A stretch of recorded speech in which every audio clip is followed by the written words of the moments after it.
안녕하세요. 오늘 소개할 책은 미하이 칙센트미하이의 몰입입니다. 창의적인 사람이 되기 위한 전제 조건이자 삶을 대하는 기본적인 자세라고 할 수 있죠. 500페이지가 훌쩍 넘지만 누구나 읽으면서 동시에 충분히 이해할 정도로 쉽게 쓰인 책입니다. 마음 먹고 요약하자면 한 페이지로도 충분할 정도로 핵심 내용도 분명하고요. 혹시 더 다양한 사례를 원하시면 황롱문 교수가 쓴 같은 제목의 책을 참고하셔도 괜찮습니다. 여하튼 문학 작품도 그렇듯이 줄거리를 아는 것과 전체 내용을 읽고 얻는 것은 하늘과 땅 차이이죠. 그리고 보충 설명도 꼼꼼하게 해두었으니 역시 매번 하는 말이지만 파일을 직접 읽으셔야 합니다.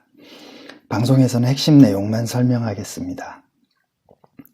이 책을 쓴 저자의 목적은 따분하고 무의미한 삶을 기쁨이 충만하고 행복한 삶으로 바꿀 수 있도록 돕기 위해서라고 저자 서문에 나와 있습니다.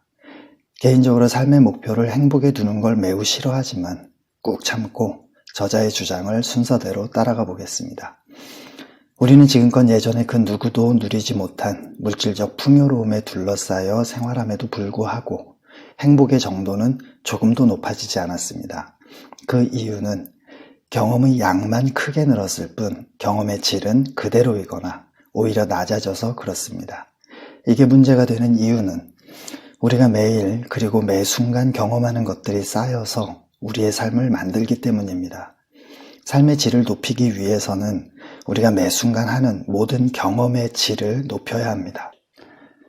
그런데 양이 아닌 질의 문제는 개인적이고 주관적이며 내면적인 문제에 해당합니다. 따라서 생물학적 본능과 사회문화적 요구에 대항해 자기 내면을 주체적으로 통제할 수 있는 사람만이 삶의 질을 결정할 능력이 있다고 할 수 있습니다. 그래서 저자는 가장 먼저 의식의 구조를 살펴봅니다.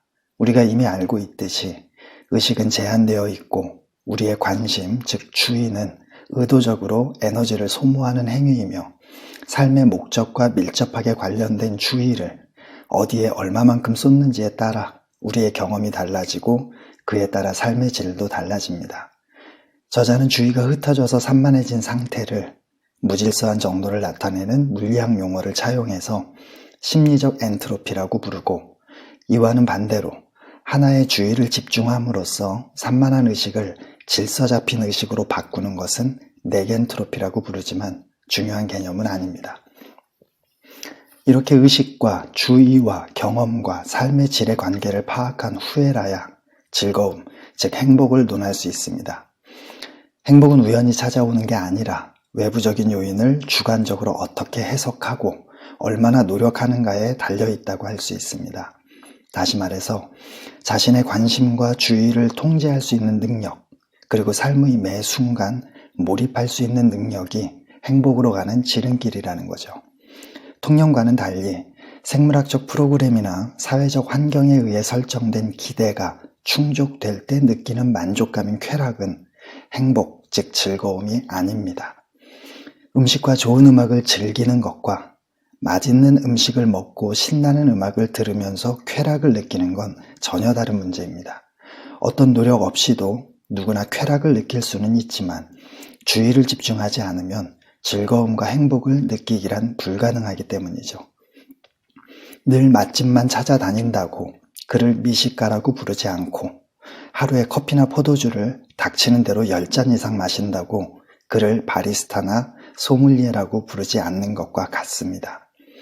미식가와 바리스타와 소믈리에는 오랜 시간 주의를 집중해서 공부해야 합니다.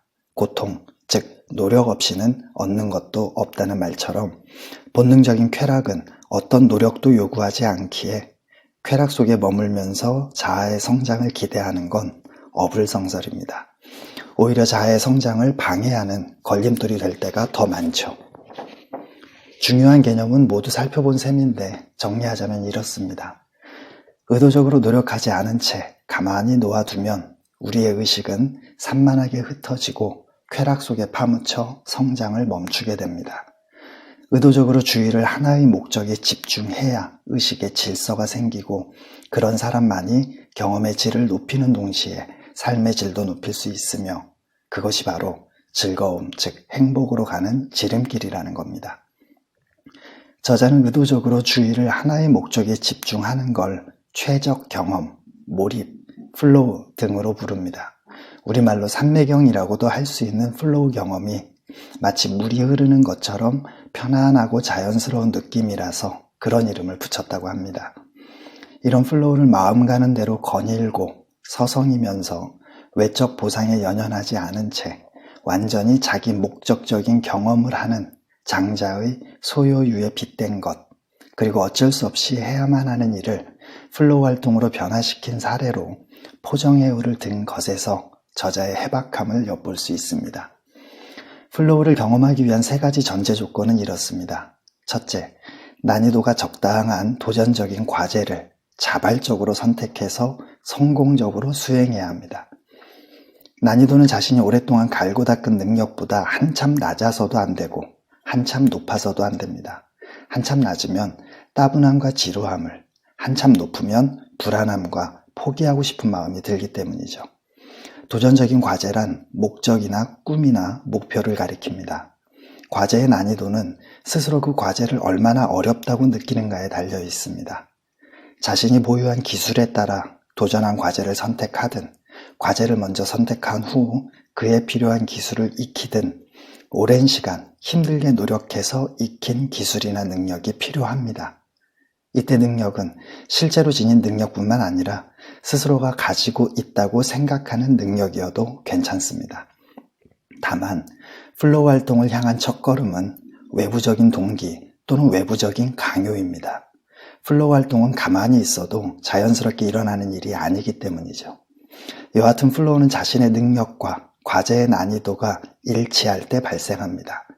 만일 균형이 맞지 않으면 기술을 향상하거나 과제의 난이도를 낮춰야 하고요. 가장 중요한 건 자발적이어야 한다는 사실입니다.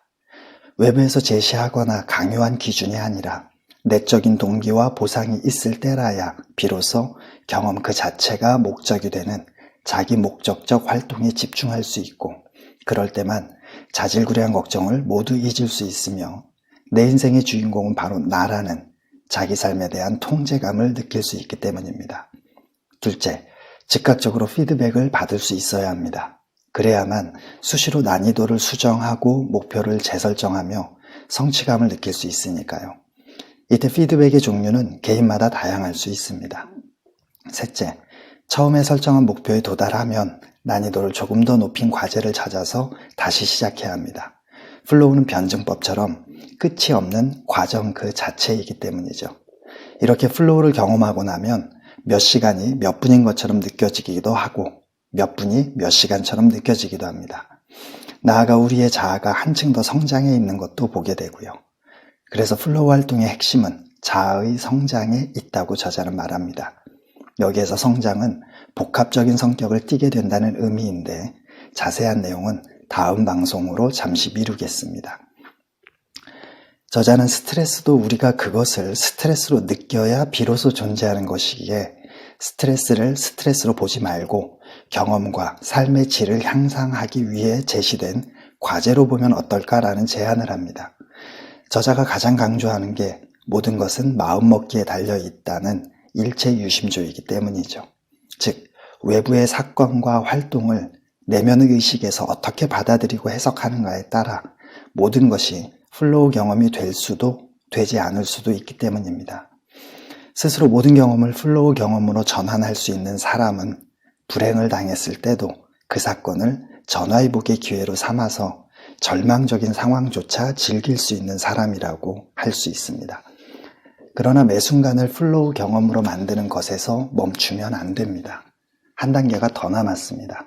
그것은 구슬이 서말이라도 깨워야 보배라는 말처럼 그 각각의 플로우 경험들을 의미라는 하나의 실로 깨워야 하는 과정이죠. 여기에서의 의미란 자신만의 서사, 즉 자신이 살아오고 살아가는 단 하나의 이유나 목적 또는 자신의 삶을 관통하는 가장 지배적인 이야기를 뜻합니다. 자신의 모든 행동이 수렴되는 단 하나의 끌개인 동시에 모든 행동과 사건에 저마다의 가치를 부여하는 힉스 입자라고도 할 수 있습니다. 끝으로 이 책의 핵심을 조금 다르게 요약해보면 이렇습니다. 당신의 삶은 당신만의 것이니 허망한 대중에게 의지하거나 편향된 사회적 가치관에 흔들리지 않는 주체적인 사람이 되어라. 그러려면 힘들더라도 수많은 지식을 쌓는 동시에 주의 집중과 의지력을 키워서 자기의 마음을 통제할 줄 알아야 한다. 그러지 않으면 하나의 인체일 뿐 품위와 아름다움을 지닌 하나의 인격체는 될 수 없다. 때로는 고독과 벗탈줄도 알아야 한다. 그리고 모든 것을 천천히, 오랫동안, 낯설게, 자세히, 마음을 다해서 들여다봐야 한다. 그래야만 삶의 감사와 감동이 매 순간 넘치게 되고 그것이 곧 플로우 경험이라는 겁니다. 삶이 플로우 경험으로 충만한 사람들을 우리는 창의적인 사람이라고 부릅니다. 겹치는 내용도 있지만 창의적인 사람들의 특징이 무엇인지는 다음 방송에서 살펴보겠습니다. 고생하셨습니다. 다음 시간엔 역시 칙센트 미아이의 창의성의 즐거움으로 찾아뵙겠습니다.